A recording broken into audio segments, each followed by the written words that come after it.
বচন বেদ পাঠশালা, রীতি দুয়ার তাও খুলে করো শ্রবণ, প্রভুরই এই বচন বেদ পাঠশালা।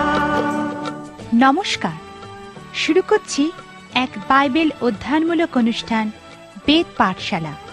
এই অনুষ্ঠানের মাধ্যমে আপনি জানতে পারবেন ঈশ্বরের বাক্য, পবিত্র বাইবেলের নিগূঢ় তত্ত্ব। তাহলে শুনুন আজকের অনুষ্ঠান বেদ পাঠশালা।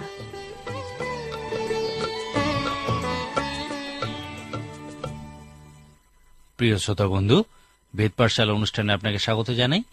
এই অনুষ্ঠানে এখন আমরা নতুন নিয়মে সাধু পৌলের পালকীয় পত্রগুলি অধ্যয়ন করছি। গত কয়েকটি অনুষ্ঠানে আমরা সাধু পৌল ও তিমথিয়ের সম্পর্কের গুরুত্বের বিষয়ে আলোচনা করছিলাম। সাধু পৌল যেভাবে তিমথিয়কে নির্দেশ দেওয়ার মধ্যে দিয়ে পরিচালনা করতেন, তা কোনো অভিজ্ঞ পালক বা অভিজ্ঞ পুরুষ ও স্ত্রীর কাছে নবীন পালক বা যুবক ও যুবতীদের নির্দেশের মাধ্যমে পরিচালনার ক্ষেত্রে প্রতীকস্বরূপ। বিশ্বাসীকে দেখাশোনার ক্ষেত্রে তিমথিয় একজন উদাহরণস্বরূপ ছিলেন, কারণ তিনি প্রথম প্রজন্ম নন, কিন্তু তৃতীয় প্রজন্মের বিশ্বাসী ছিলেন। অর্থাৎ তার ঠাকুমা বিশ্বাসিনী ছিলেন, তার মা বিশ্বাসিনী ছিলেন এবং তিনিও একজন বিশ্বাসী ছিলেন। একজন বিখ্যাত ব্যক্তি মণ্ডলীর ইতিহাস সম্পর্কিত তার একটি বইতে লিখেছেন, যে সমস্ত ব্যক্তি পাপের জীবন থেকে পরিবর্তিত হয়ে ঈশ্বরের সেবা কাজে যুক্ত হয়েছেন তারা প্রকৃতই ব্যতিক্রম। মণ্ডলীর ইতিহাস অধ্যয়ন করলে দেখবেন যে এই পৃথিবীতে যীশুখ্রিস্টের মণ্ডলী বেশিরভাগ ক্ষেত্রেই সেই সমস্ত ব্যক্তি স্থাপন করেছেন যারা কোনো ঈশ্বরভক্ত পিতামাতা এবং পরিবারের মধ্য দিয়েই বড় হয়েছেন। কিন্তু আমরা সেই পাপের জীবন থেকে পরিবর্তিত ব্যক্তিদের কথা বেশি শুনে থাকি, কারণ তাদের জীবন কাহিনী খুবই আকর্ষণীয় হয়ে থাকে। আজকের দিনে যে সমস্ত সেবাকারীরা খ্রিস্টের জন্য তাদের জীবন সমর্পণ করেছেন এবং কাজ করছেন, তাদের সন্তানেরাই বেশিরভাগ ক্ষেত্রে সেবাকারীতে পরিণত হয়, কারণ তারা তাদের পিতামাতার জীবন দেখে উৎসাহিত হয়। তিমথিও এইরকমই একজন তৃতীয় প্রজন্মের বিশ্বাসী ছিলেন। পণ্ডিত ব্যক্তিরা বিশ্বাস করেন যে সাধু পৌল প্রথমবার তার রোমীয় কারাবাস থেকে উদ্ধার পাওয়ার পর তিমথিওকে এই প্রথম পত্রটি লিখেছিলেন। আপনার মনে আছে কি সাধু পৌলকে গৃহবন্দী করে রাখা হয়েছিল? প্রেরিত পুস্তকের শেষ অধ্যায়ে আমরা এই বিষয়ে দেখতে পাই। পুরনো তথ্যাবলী থেকে আমরা জানতে পারি যে রোম সম্রাট নিরো সাধু পৌলকে মুক্ত করেছিলেন। এই তথ্যের উপর কতটা ভরসা করা যায় তা আমরা জানি না, কিন্তু ইহা প্রত্যেকেই স্বীকার করে নিয়েছে। এরপর তিনি রোমীয়দের প্রতি পত্রে তাদেরকে বলেছিলেন যে এরপর তিনি রোমীয়দের সাহায্যে স্পেনে যেতে চেয়েছিলেন। এই কারণেই তিনি রোমে যাওয়ার জন্য এত আগ্রহী ছিলেন। পুরনো তথ্য থেকে আমরা জানতে পারি যে তিনি তার প্রথমবার রোমীয় কারাবাস থেকে মুক্তি পেয়েছিলেন, তারপর সেবাকারী রূপে স্পেনে গেছিলেন এবং ইফিসে ফিরে এসেছিলেন এবং তারপর ত্রোয়াতে গেছিলেন। এই সময়ই রোমের পাগল সম্রাট নিরো রোমে আগুন লাগিয়ে দিয়েছিলেন এবং খ্রিস্ট বিশ্বাসীদের উপরে দোষারোপ করেছিলেন। এই সময় সাধু পিতরের সঙ্গে দ্বিতীয়বার সাধু পৌলকে কারাগারে বন্দী করা হয়েছিল। হাজার হাজার খ্রিস্ট বিশ্বাসীকে সেই সময় বন্দী করে হত্যা করা হয়েছিল। সাধু পিতর ও সাধু পৌলকেও সেই সময় বন্দী করে হত্যা করা হয়েছিল। পণ্ডিত ব্যক্তিরা বিশ্বাস করেন যে সাধু পৌল প্রথম তিমথিয় পত্রটি এই দুইবার রোমীয় কারাবাসের মধ্যবর্তী সময় লিখেছিলেন। এই পত্রটির উদ্দেশ্য ছিল তিমথিয়কে এই বিষয়ে শিক্ষা দেওয়া যে সত্যের স্তম্ভ ও ভিত্তিস্বরূপ ঈশ্বরের মণ্ডলী, যার মধ্যে দিয়ে এই সত্য প্রচারিত হয়, সেই মণ্ডলীর কাজের ক্ষেত্রে ঈশ্বর কি পরিকল্পনা করেছেন। এই পত্রটিতে সাধু পৌল মণ্ডলীর পরিচালক বর্গের চরিত্র কিরকম হওয়া উচিত সেই বিষয়ের উপর জোর দিতে চেয়েছিলেন। এই পত্রটির মূল পদ দুইটি হল, আমি শীঘ্রই তোমার নিকট উপস্থিত হইব, এমন আশা করিয়া তোমাকে এই সকল লিখিলাম, কিন্তু যদি আমার বিলম্ব হয় তবে যেন তুমি জানিতে পারো যে ঈশ্বরের গৃহ মধ্যে কেমন আচার ব্যবহার করিতে হয়। সেই গৃহ তো জীবন্ত ঈশ্বরের মণ্ডলী, সত্যের স্তম্ভ ও দৃঢ় ভিত্তি। অনেকে বিশ্বাস করেন যে মণ্ডলী হল আত্মা রক্ষা করার একটা জায়গা, এবং কোনো উপাসনায় যখন আহ্বান করা হয় এবং মানুষ যখন আহ্বানে সাড়া দিয়ে পরিবর্তিত হয়, তখন তা প্রকৃতই সুন্দর একটি বিষয়ে পরিণত হয়। কিন্তু পবিত্র শাস্ত্রে মণ্ডলীর বিষয়ে যা বলা হয়েছে তা প্রকৃত বুঝলে আমরা দেখব যে মণ্ডলী প্রাথমিকভাবে আত্মা রক্ষা করার কোনো জায়গা নয়। মণ্ডলী হল এই কাজের মূল কেন্দ্র। মণ্ডলীকে এই মূল কেন্দ্ররূপেই পরিকল্পনা করা হয়েছে, যেখান থেকে সুসমাচারের সত্য প্রচারিত হয়।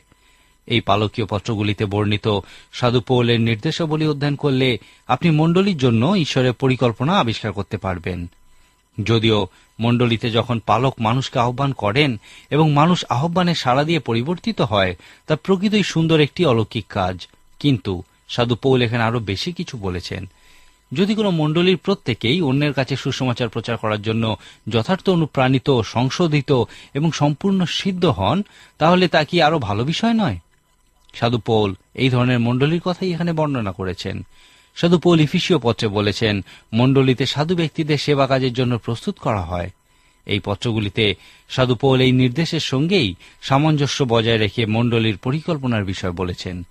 এই পত্রগুলিতে যে সত্যের উপর সাধু পৌল জোর দিতে চেয়েছেন তা হল, যদি কোনো মণ্ডলী সেই সত্য প্রচার করার মূল কেন্দ্রে পরিণত হতে চায়, তাহলে সেই মণ্ডলীর সদস্যদের ক্ষেত্রে একটা সুনির্দিষ্ট মান থাকতে হবে এবং মণ্ডলীর নেতৃত্বের ক্ষেত্রেও একটা সুনির্দিষ্ট মান থাকতে হবে।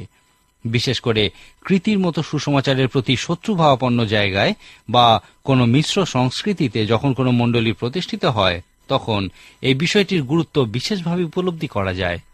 ঈশ্বরের পরিকল্পনা অনুযায়ী মণ্ডলীতে পরিবর্তিত, নতুন জন্মপ্রাপ্ত আত্মিক মানুষ থাকা উচিত। মণ্ডলী এমন মানুষে পূর্ণ হওয়া উচিত যাদের জীবন আত্মার ফল নিয়ে আসে এবং সমস্ত পৃথিবীকে দেখায় যে যীশু খ্রিস্টকে অনুসরণ করার অর্থ কি। ইহা মণ্ডলীকে যারা নেতৃত্ব দেন তাদের ক্ষেত্রে বিশেষভাবে সত্য। এই নেতাদের প্রকৃতই একটা সুনির্দিষ্ট মান থাকা উচিত। ইহাই হল তিমোথিয়ের প্রতি সাধু পৌলের প্রথম পত্রের মূল উদ্দেশ্য। যাই হোক, ইহা ছাড়াও এখানে আরো অন্যান্য সত্য দেখতে পাবেন। উদাহরণস্বরূপ দেখি 1 অধ্যায় তার 12 থেকে 16 পদে সাধু পৌল তিমোথিওকে নিজের ব্যক্তিগত সাক্ষ্যের বিষয়ে বলেছেন যে, যিনি আমাকে শক্তি দিয়েছেন, আমাদের সেই প্রভু খ্রিস্ট যীশু ধন্যবাদ করিতেছি, কেননা তিনি আমাকে বিশ্বস্ত জ্ঞান করিয়া পরিচর্যায় নিযুক্ত করিয়াছেন। যদিও পূর্বে আমি ধর্মনিন্দক, তাড়নাকারী ও অপমানকারী ছিলাম, কিন্তু দয়া পাইয়াছি, কেননা না বুঝিয়া অবিশ্বাসের বশে সেই সকল কর্ম করিতাম। আর আমাদের প্রভুর অনুগ্রহ খ্রিস্ট যীশু সম্বন্ধীয় বিশ্বাস ও প্রেম সহকারে অতি প্রচুর রূপে উপচিয়া পড়িয়াছে। এই কথা বিশ্বসনীয় ও সর্বতোভাবে গ্রহণের যোগ্য যে খ্রিস্ট যীশু পাপীদের পরিত্রাণ করিবার জন্য জগতে আসিয়াছেন, তাহাদের মধ্যে আমি অগ্রগণ্য। কিন্তু এই জন্য দয়া পাইয়াছি, যেন যীশুখ্রিস্ট এই অগ্রগণ্য আমাতে সম্পূর্ণ দীর্ঘসহিষ্ণুতা প্রদর্শন করেন, যাহাতে আমি তাহাদের আদর্শ হইতে পারি, যাহারা অনন্ত জীবনের নিমিত্ত তাহাতে বিশ্বাস করিবে। এই ছোট্ট অংশটি আমাদেরকে সেই বিষয়ে দেখায় যে বিষয়টি আমাদের এই পালকীয় পত্রে অন্বেষণ করা উচিত। এইগুলিকে সাধু পৌলের বিশ্বাসের স্বীকারোক্তি বলা হয়। সাধু পৌল এই পত্রগুলিতে বলেছেন, ইহাই হল বিশ্বাসের স্বীকারোক্তি এবং গ্রহণ করার জন্য ইহা হল প্রকৃতই মূল্যবান। এখানে তিনি বলতে চেয়েছেন যে, তিমোথিও, আমি কিছু বলার জন্য প্রস্তুত, তুমি মনোযোগ দিয়ে তা শোনো। আমি খুবই গুরুত্বপূর্ণ বিষয় বলতে চাই। বিশ্বাসের স্বীকারোক্তি রূপে সাধু পৌল তিমোথিওকে প্রথমেই বলেছেন, যীশু খ্রিস্ট পাপীদের পরিত্রাণ করিবার জন্য জগতে আসিয়াছেন, তাহাদের মধ্যে আমি অগ্রগণ্য। এখানে সাধু পৌলের কথার মধ্যে দিয়ে ঈশ্বর পাপীদেরকে একটা উদাহরণ দিতে চান। অনেক সময় মানুষ মনে করে যে তারা এতই পাপী যে তারা পরিত্রাণ পেতে পারে না। আপনি কি কখনো এই মতো মানুষের দেখা পেয়েছেন যারা মনে করেন যীশু খ্রিস্টের রক্ত তাদের পাপমোচনে ব্যবহার করা যাবে না? অনেকেই মনে করেন যে তারা এতটাই জঘন্য পাপী যে ঈশ্বর তাদের পাপের ক্ষমা কোনোদিনই করবেন না। সাধু পৌলের স্বীকারোক্তি আক্ষরিকভাবেই দেখুন। তিনি বলতে চেয়েছেন যে যীশু খ্রিস্ট যখন আমাকে রক্ষা করেছিলেন, তিনি একজন জঘন্যতম পাপীকেই রক্ষা করেছিলেন, কারণ আমি যীশু খ্রিস্টের অনুসরণকারীদের হত্যা করতাম। আমি সমস্ত দিকে ঘুরে বেড়াতাম যেন বিশ্বাসীদের অত্যাচার ও হত্যা করার জন্য বন্দী করতে পারি, কিন্তু তবুও যীশু খ্রিস্ট আমাকে রক্ষা করেছেন। সাধু পৌল বলেছেন, ঈশ্বর আমার মতো জঘন্য পাপীকে রক্ষা করেছেন যেন এই মতো জঘন্য পাপীদের আমি বলতে পারি, ঈশ্বর যখন আমাকে রক্ষা করেছিলেন তার আগেই জগতের সমস্ত জঘন্যতম পাপীদেরকেও তিনি রক্ষা করেছিলেন। তিনি অবশ্যই তোমাকেও রক্ষা করবেন। আমার বিশ্বাস সাধু পৌল এই কথাগুলিকে সম্পূর্ণ সত্য জেনেই সম্পূর্ণ দৃঢ়তার সঙ্গেই ইহা প্রচার করেছিলেন। এই কথা বিশ্বাস করা আমাদের কাছে খুবই স্বাস্থ্যকর যে ঈশ্বর যখন আমাদের রক্ষা করেন তখন অবশ্যই তিনি অন্যান্য পাপীদেরও রক্ষা করবেন। নিজের বিষয়ে বা অন্যের বিষয়ে নিচু মানসিকতাকে নম্রতা বলা যায় না, হীনমন্যতাকে নম্রতা বলা যায় না। আত্মাতে দিনহীন বা নম্র হওয়ার অর্থ হল এইরকম যে ঈশ্বর যখন আমাকে রক্ষা করেছে তখন জগতের সব থেকে জঘন্য পাপীকেই রক্ষা করেছে, এবং যদি আমাকে তুমি রক্ষা করতে পারো তাহলে জগতের যে কোনো জঘন্য পাপীকেই তুমি রক্ষা করতে পারো। এই পত্রটি অধ্যয়নের সময় আরেকটি যে বিষয় আপনি দেখতে পাবেন তা হল প্রার্থনার অগ্রাধিকার। 2:1-4 পদে সাধু পৌল যখন তিমথিওকে একত্রিত রূপে মণ্ডলীর দৈনন্দিন কাজের বিষয়ে বলেছিলেন, তিনি তখন প্রার্থনাকেই প্রথম স্থানে রেখেছিলেন। লেখা আছে, আমার সর্বপ্রথম নিবেদনেই যেন সকল মানুষের নিমিত্ত বিনতি, প্রার্থনা, অনুরোধ, ধন্যবাদ করা হয়, বিশেষত রাজাদের ও উচ্চপদস্থ সকলের নিমিত্ত, যেন আমরা সম্পূর্ণ ভক্তিতে ও ধীরতায় নিরুদ্বেগে ও প্রশান্ত জীবনযাপন করিতে পারি। তাহাই আমাদের ত্রাণকর্তা ঈশ্বরের সম্মুখে উত্তম গ্রাহ্য। তাহার ইচ্ছা এই যেন সমুদয় মনুষ্য পরিত্রাণ পায় ও সত্যের তত্ত্বজ্ঞান পর্যন্ত পৌঁছিতে পারে। লক্ষ্য করুন, পবিত্র শাস্ত্র যখন সর্বপ্রথম কথাটি যখন বলে যে সর্বপ্রথমে ধার্মিকতার রাজ্যের অন্বেষণ করো, তখন পবিত্র শাস্ত্র অগ্রাধিকার দেওয়ার বিষয়ই বলে। আমাদের প্রত্যেকেরই ব্যক্তিগত অগ্রগণ্য বিষয় সকল আছে, প্রত্যেক মণ্ডলীতেও ব্যক্তিগত অগ্রগণ্য বিষয় আছে, কিন্তু সাধু পৌল এখানে বলেছেন মণ্ডলীতে কোন বিষয়টি সর্বপ্রথম স্থানে থাকা উচিত। তিনি বলেছেন যেন সর্বপ্রথমে সকল মানুষের জন্য প্রার্থনা করা হয়। তিনি আরও বলেছেন যে এই প্রার্থনাই প্রথম কেন।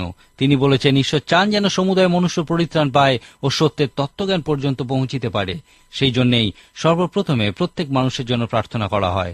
কোনো একজন পালক তার অভিজ্ঞতা থেকে বলেছেন, বিভিন্ন সভাসমূহের মধ্যে প্রার্থনা সভাতেই মানুষ সব থেকে কম সংখ্যায় উপস্থিত থাকেন। যদি প্রার্থনা করার সাথে সাথে খাওয়া দাওয়া বা আরও অন্যান্য কোনো অনুষ্ঠান থাকে, তাহলে মানুষ আসেন, নয়তো শুধুমাত্র প্রার্থনা করার জন্য মানুষ কোনোভাবেই আসতে চান না, একত্রিত হন না। একজন পালক এই বিষয়ে খুবই উত্তেজিত হয়ে মাঝে মাঝে তার মণ্ডলীর সদস্যদের বলেছিলেন যে, আপনারা আমার সঙ্গে মাত্র 1 ঘন্টাও প্রার্থনার সময় কাটাতে পারেন না। যীশু খ্রিস্টও ইহা বলেছিলেন। তারপর হয়তো সে মণ্ডলীর 2-1টি পরিবার নিজেদেরকে অপরাধী মনে করেছিল এবং প্রার্থনায় যোগ দিয়েছিল। সাধারণত মানুষ শুধুমাত্র প্রার্থনা করার জন্য সময় দিতে চায় না। তবু সাধু পৌল তিমথিওকে বলেছিলেন, তিমথিও, সর্বপ্রথম বিষয় হল প্রার্থনা করো। কোন মণ্ডলীর ইহাই প্রধান বিষয় হওয়া উচিত। ইহা একটি বিশেষ ধরনের প্রার্থনা, সকল মানুষের জন্য প্রার্থনা, কারণ ঈশ্বর প্রত্যেক মানুষকে রক্ষা করতে চান। মণ্ডলী হল সেই মূল কেন্দ্র যেখান থেকে সুসমাচার প্রচার করা হয়। এই সুসমাচার অবশ্যই প্রার্থনার সঙ্গী প্রচার করা উচিত, কারণ একমাত্র পবিত্র আত্মাই মানুষকে পরিবর্তিত করতে পারে এবং শিষ্য প্রস্তুত করতে পারে। তিমথিওর প্রতি সাধু পৌলের প্রথম পালকীয় পত্রে সাধু পৌল ইহাই বলতে চেয়েছেন। মণ্ডলীতে অগ্রগণ্য বিষয়টি ঠিক কি হওয়া উচিত সেই বিষয়ে সাধু পৌল তিমথিওকে ইহাই বলেছিলেন যে, আমার সর্বপ্রথম নিবেদন এই যেন সকল মানুষের নিমিত্ত প্রার্থনা করা হয়, কারণ ঈশ্বরের ইচ্ছা এই যেন সমুদয় মনুষ্য পরিত্রাণ পায় ও সত্যের তত্ত্বজ্ঞান পর্যন্ত পৌঁছিতে পারে। এখন আমি আপনাকে এই বিষয়ে প্রার্থনা করতে বলবো যেন এই অনুষ্ঠানের মধ্যে দিয়ে অনেক মানুষ ঈশ্বরকে জানতে পারেন। আজকের মতো তাহলে এখানেই শেষ করি। ঈশ্বর আপনার মঙ্গল করুন। প্রিয় শ্রোতা বন্ধু, প্রভু যীশু সম্পর্কে অধিক জানতে হলে আমাদের ঠিকানায় যোগাযোগ করুন। বেদ পাঠশালা, পোস্ট বক্স নম্বর 8956, ধর্মতলা পোস্ট অফিস, কলকাতা 700013। আবার বলছি, বেদ পাঠশালা, পোস্ট বক্স নম্বর 8956, ধর্মতলা পোস্ট অফিস, কলকাতা 700013। নমস্কার।